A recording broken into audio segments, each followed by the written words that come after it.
Hey, thank you for coming by Tory Magoo 44. Today is the 29th of October, 2017. I'm here with Mr. Anonymous. For anyone who hasn't met him, this is Mr. Anonymous. He's one of my buddies, and he's from Norway. See, he's got his little Norwegian cross on.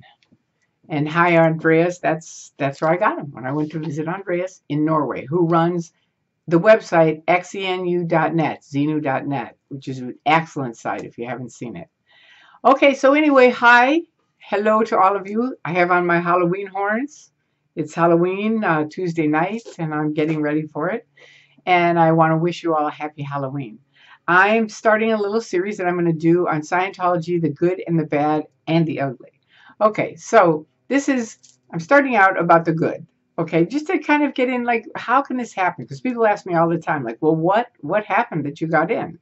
Well, for me, I read a book, Dianetics. I only read 3 chapters in it, but it talked about how you could help someone, and that's what I wanted to do. And I thought, I don't have enough patience to go into college, which I don't recommend quitting, because I did, and to become an auditor, which ended up being nothing. You don't make any money as an auditor, so it wasn't a great career.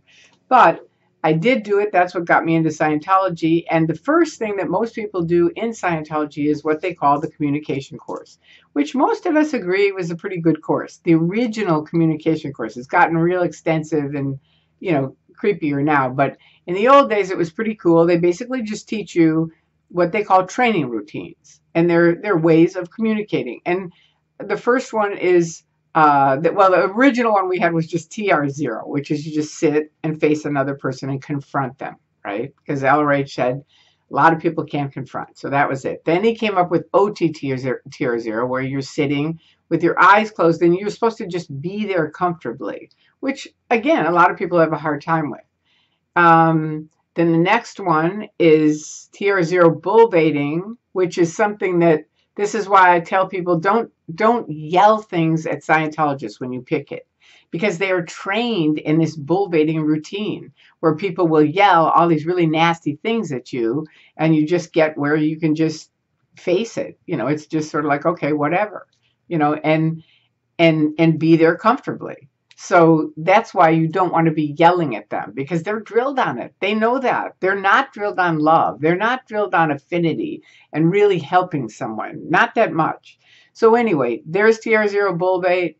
The next one is TR1, which is how to deliver communication so it gets to the other person, from one person to another. TR2 is acknowledgments, which is something you will hear all the time. People don't acknowledge. Someone says something, nobody says anything. The original ones were good, fine, thank you, all right, and okay.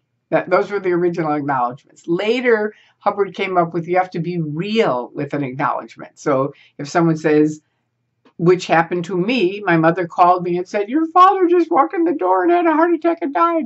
And I said, thank you for telling me that. What can I do? Or whatever. I flew home and helped her. But, that was the zombie-like acknowledgments. Now they're better, where someone would say, oh my God, how are you doing? Or something that's more of an appropriate acknowledgement.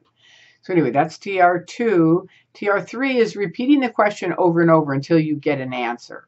So there's that. And TR4 is handling originations. Like if you're in a session and someone says, I really have to go to the bathroom, well, it's important that you say, okay, we're going to take a break, put the cans down, that's it, go to the bathroom, come back, all right, pick up the cans, start a session. There you go.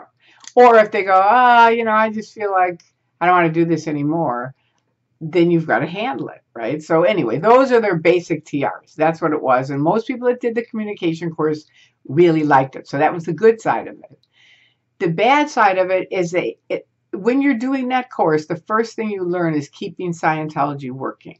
And in keeping Scientology working, L. Ron Hubbard said you have to, if you see anyone who is not applying the technology correctly, you have to write them up to ethics so that they can get them to correction and get it fixed. It sounds, when you're young and you don't have the internet to check things and stuff like that, you're sort of like, well, okay. And that's the beginning of it. But it's really the beginning of mind control, because it's sort of like shutting you down from asking questions and realizing, okay, I better just go along with the program, right?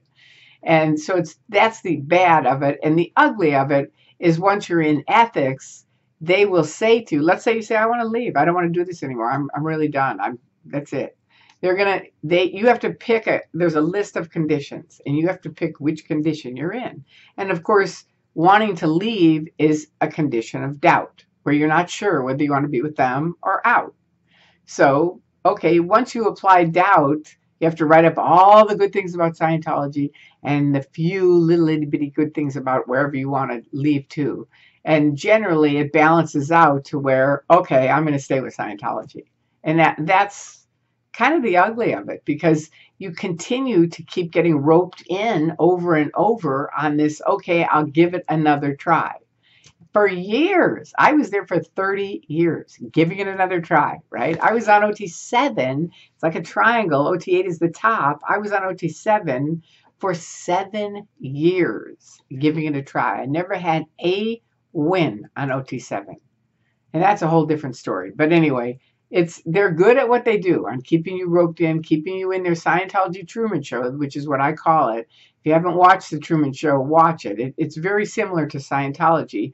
And when you're in the show, you can't see the walls. They can't read the internet. They can't watch TV. They can't talk to me or you or anybody else. They can't see Leah's show. They can't talk to Mike Rinder, who used to be their PR. They can't talk to anyone. They are shut out of knowledge. Now, the average person listening to this will go, well, I would never do that. Neither would we. But most of us got in before the internet. And they had already had this stuff built into our heads. And I always say Scientologists self-censor themselves. The church doesn't have to say, you can't do it. You won't do it. Because Hubbard said your entire eternity depends on what you do in this group, right? And once you believe that and you really, really think it's true, then you're not going to do anything that might hurt your eternity, right? And so it's the really good and it's the really ugly. There you go. So that's part one of my good, bad, and the ugly. I love you guys. Have a very happy Halloween. If you're going out for Halloween, be safe. And if you're having people over or whatever, have fun. And I love you guys. Thank you for coming by my YouTube site. And bring more people. It's really fun. I love that you guys come to my YouTube site. I think it's fantastic. And I love you. So bye-bye.